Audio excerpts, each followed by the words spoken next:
This is a new video. Planned Parenthood is getting very aggressive because they're amid their death throes with Donald Trump, and a very likely, if not defunding, you're going to get less funding for your murderous procedures. This video came out today. It looks like all the other videos with the cartoons and the graphics. They seem like they could be some kind of a children's show.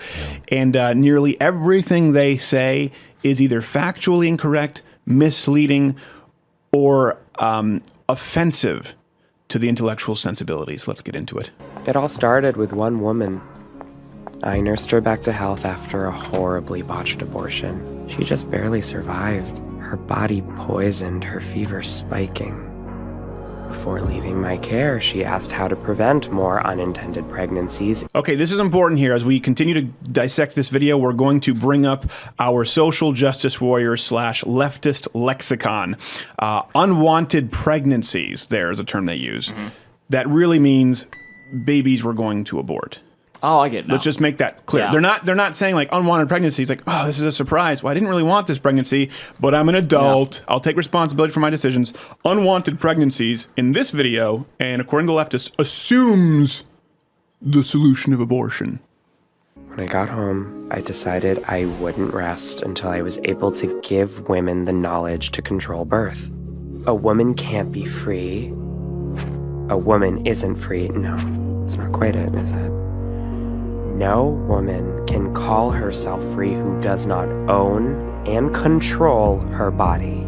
Again, back with the social justice warrior lexicon, control their body and free, I guess we can put both those, means abortion. Dear Mrs. Margaret Sanger, I'm a mother of 5. 8 living, 1 dead. 19 children, the baby only 20 months old. My house is brimming with hands and feet and hungry mouths. I hope you have some information to offer.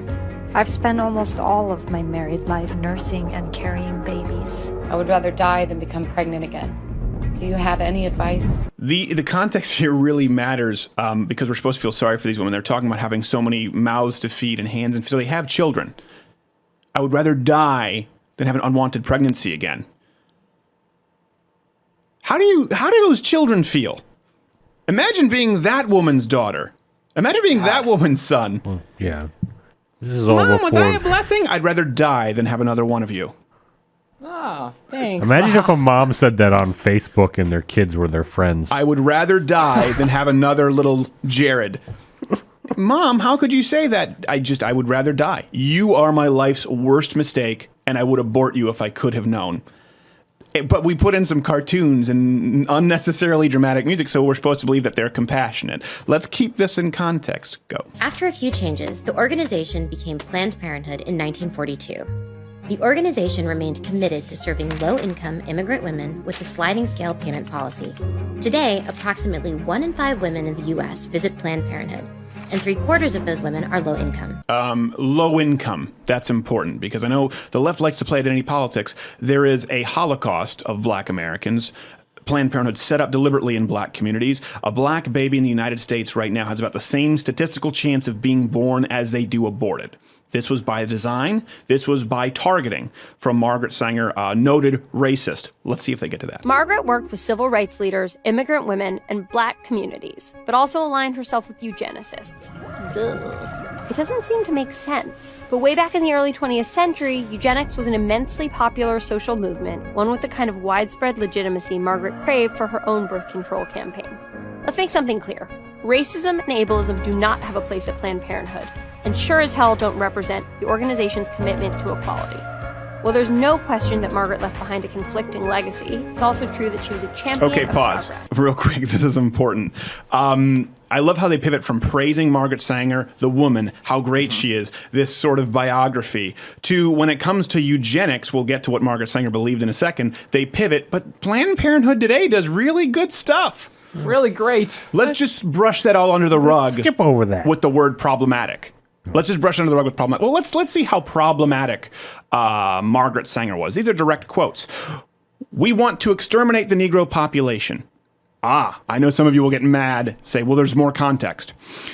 We don't want word to go out that we want to exterminate the Negro population. Some would argue That makes it worse. Let's provide more context. Just to be fair, we should hire 3 or 4 colored ministers. They didn't get the memo, people of color, preferably with social service backgrounds and with engaging personalities. We don't want the word to go out that we want to exterminate the Negro population. LoudWithCrowder.com for all of these sources. Let me read some more from you as far as what she viewed. Remember, abortion, safe, legal, and rare was the mantra. Our objective is unlimited sexual gratification without the burden of unwanted children. Women must have the right to live, to love, to be lazy, to be an unmarried mother, to create, to destroy. Not as cozy as you thought. Let's go to her final quote here. As an advocate of birth control, I wish to point out that the unbalance between the birth rate and the unfit and the fit can never be rectified in the inauguration of a cradle competition between these two classes.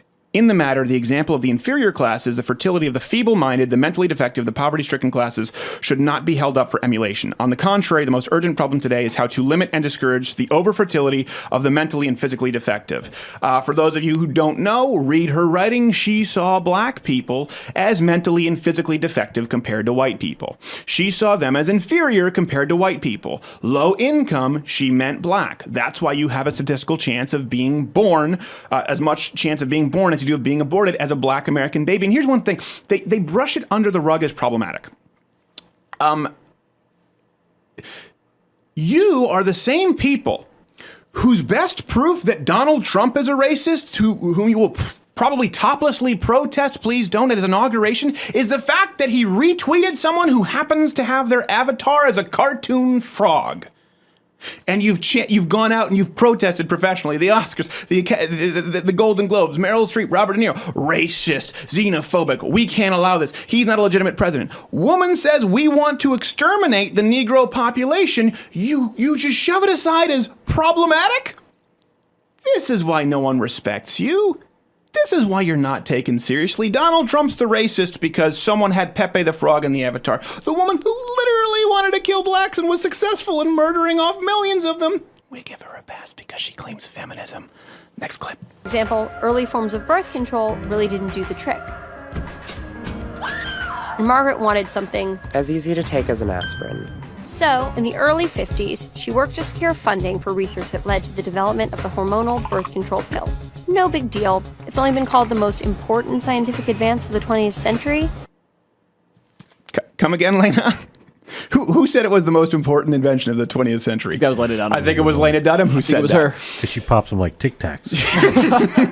You said, Lena, it's like a Chinese restaurant, those mints, you're grabbing them out of a bowl at Lena Dunham's house, and they're never put to good use. When they talk about the most important invention, you're usually talking about revolutionary inventions. What do we mean by that? We mean inventions that change the way you actually live your life, that fundamentally transform progress for humanity.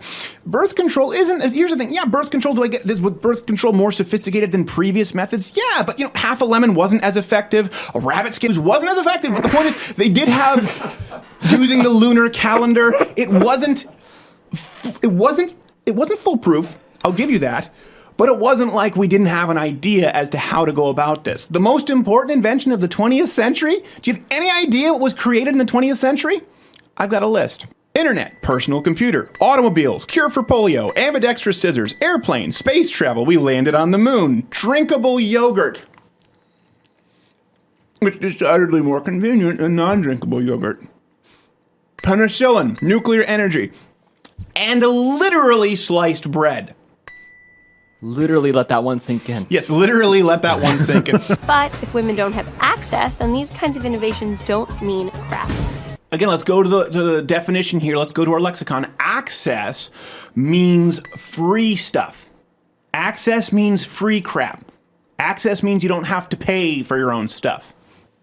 A few years after Roe, Planned Parenthood and other allies lobbied against the Hyde Amendment, which would prevent poor women from using federally funded health insurance for abortions. Hyde passed. Within a year, Rosie Jimenez, a Latina single mother, was the first woman to die because of the Hyde Amendment.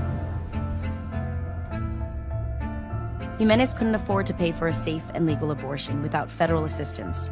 The cheap, illegal abortion she got killed her. Let's keep this in context here when we're talking about Mrs. Jimenez, because they want her, again, like Margaret Sanger, they want you to think she's a hero. I don't know a whole bunch about her.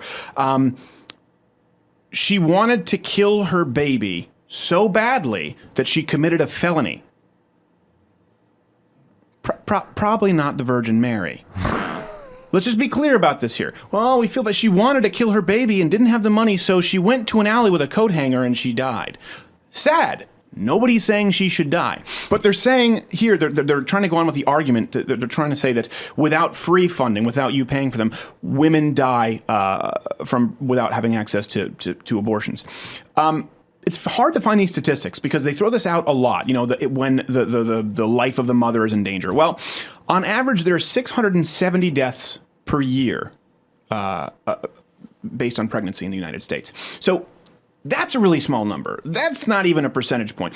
But you're talking much smaller numbers than that. 670 deaths with pregnancy per year. They could have been higher back then because we didn't have the same medical procedures. But you're talking about people usually freak accidents. For example, we have a family member who had an inverted uterus, almost lost her. You can't know. So you need to scale that number back. You need to say, okay, 670 deaths related to pregnancy complications per year. How many of those would have been predicted beforehand? Meaning they would have known in the womb that this would have resulted in the death of the mother. Not at pregnancy as a freak accident, but could predict this baby's going to kill you. We don't have those numbers. And then you have to scale it back. How many of those that they could have predicted would have been the result in a death of disavowing the doctor's advice to have an abortion?